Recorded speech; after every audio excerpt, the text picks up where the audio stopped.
You know, it's, I can't believe how fast 20 years went by. I mean, this is crazy.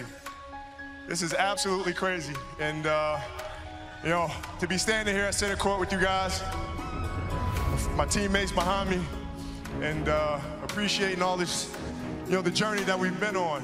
You know, we've been through our ups and been through our downs. And I think the most important part is that we all stayed together throughout. You know, I grew up a diehard Laker fan. Diehard. I mean, I knew everything about every player that's ever played here. So to be drafted and then traded to this organization and to spend 20 years here, I mean, you can't write something better than this. And I'm more proud of the fact that not about the championships, but about the down years, because we didn't run. We didn't run. We played through all that stuff, and we got our championships, and we did it the right way.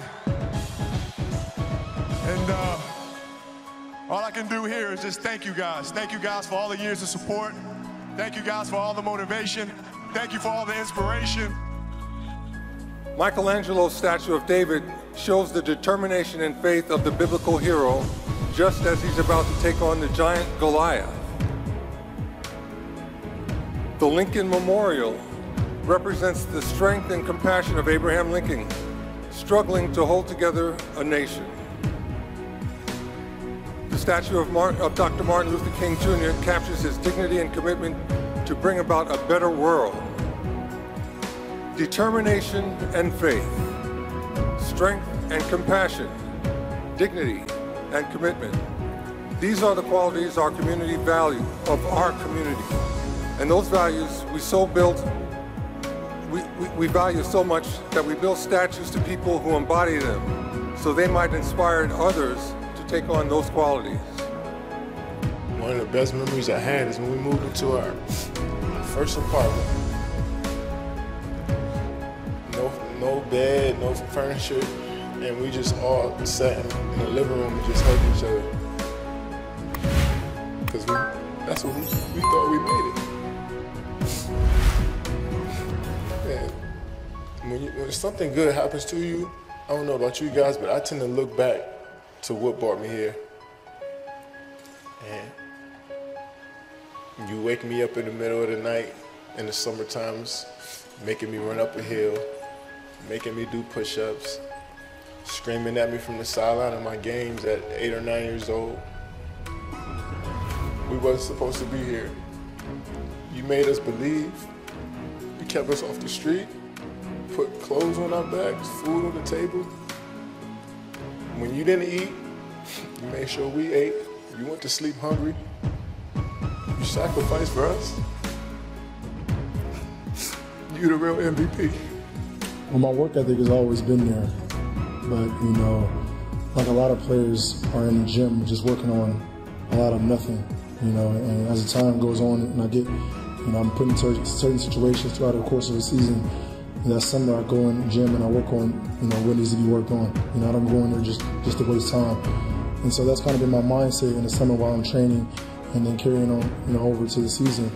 And then that season I figure out, you know, what I was great at, figure out things I can be better at, and then try to work on it that summer. So it's just a progression, you know, and it's every single year. It doesn't stop, you know, because, you know, as we all know, talent gets younger and they get better, you know, so you got to be able to make sure that you prepare. Honestly, because I didn't know. You know, I feel like last year I should have won as well.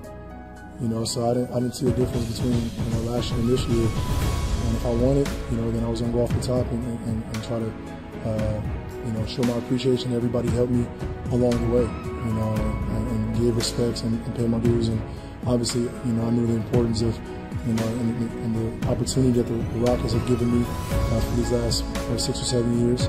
Obviously, family was. Thank you. Thank you very much. 13 years ago, when I loaded up the car and headed to Boston, I really had no idea what I was getting myself into. I thought I would come in front of you and play in front of about 10,000 people, do my job, go home, come back the next night and repeat it. I played with some of the greatest players that ever played the basketball game. I had an opportunity to play with Robert Parrish. I had a chance to play with Kevin McHale. I had a chance to play with Tiny Archibald, Cedric Maxwell, and Dennis Johnson, and more and more and more. Yes, I'm going to miss playing with the Boston Celtics because I was very proud to play for the Boston Celtics. I never put on a uniform to go play a game.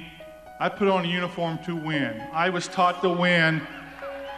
I was taught to win and was taught to be proud. I was taught to hold my head up high. The first thing that comes to mind, man, is all about family. And as I look around this arena, we're all grieving, we're all hurt, we're all heartbroken. And when we're going through things like this, the best thing you can do is lean on the shoulders of your family.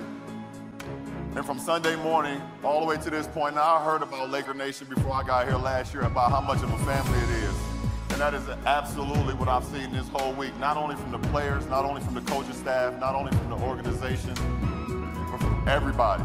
Everybody that's here, this is really, truly, truly a family.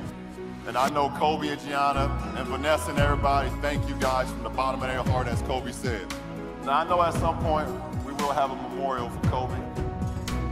But I look at this as a celebration tonight. This is a celebration of the 20 years of the blood, the sweat, the tears, the broken down body, the getting up, sitting down, the everything, the countless hours. The determination to be as great as he could be. Tonight, we celebrate the kid that came here at 18 years of age. Then I want to thank Chris Mullin as he shot with the left hand, and it was all net every single time. And then he would do it one more time, all net with the left hand. Woo! Woo. I want to thank Scottie Pippen as he shut down 5 guys on the team. Scottie wanted to play everybody, and he did play everybody. And one thing great about him, he could play all the positions. And last but not least, LB, you and I, brother, we came in together from college. It was a joy, man, to be alongside of you. I know your back was hurting, you didn't want to play. I called your butt up and I said, you gonna play. We needed this thrill one more time. And I remember Michael Jordan was sitting there telling us, remember this? We were sitting there, he took a puff of his cigar, and he said, Larry and Magic, you had your run. What it did teach me was, don't be afraid to try.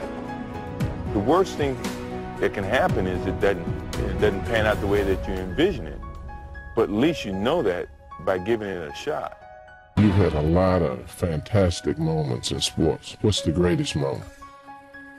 I mean, what started everything, you should Don't say that. don't say the shot against you. Yeah, that was the greatest moment because I think that took me from if I had any doubts about playing on college level or playing with the big guys, you know, that shot gave me the confidence that I belonged where I was, you know, and that it was, you know, if you put your mind to doing whatever you want to do, you know, good things can happen, you know. So before anything else happened with Michael Jordan outside of that game and against you guys, that shot gave me the idea that I could be better than what people think, and I can, you know, surpass any expectations that I may have for myself. Let me turn it. What's your greatest disappointment in sports? I haven't had any disappointments. I mean, you know, sports is a tool that teaches, you know, and it teaches you bad things. It can also teach you good things. It's how you perceive those things. I've looked at every experience that I've had, negative and positive, and taken that as a positive. You know, if I wouldn't change anything because I think it would alter some of the other things that happened. You know, so when I look back, I can't say that I've had any bad things happen. Sure, I mean, you don't want bad things to happen, but you deal with bad things. You can't have good or without bad. The fans have meant a lot to me. I just want to thank the fans. The fans all around the world really showed me love in every arena. I just want to thank you very much. I'd like to thank the NBA and David Stern for what he has created here for the NBA today. I'm going to miss a lot about the game. I'm going to miss the competition, the camaraderie, the friendship, the fans, joking with the media, and I'm really going to miss the free throws. I remember a lot of your career. and to be able to follow in your footsteps. It means a lot to me. This is special. I'm really proud of what you were able to do in your career, and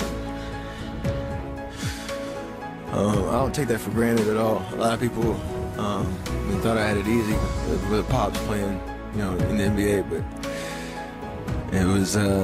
I'll get to that part down the road. But it was an interesting journey, and just who you are. You made it okay for me to have a family at my age when I started it, to know that you take care of your business, you'll be all right. So thank you so much.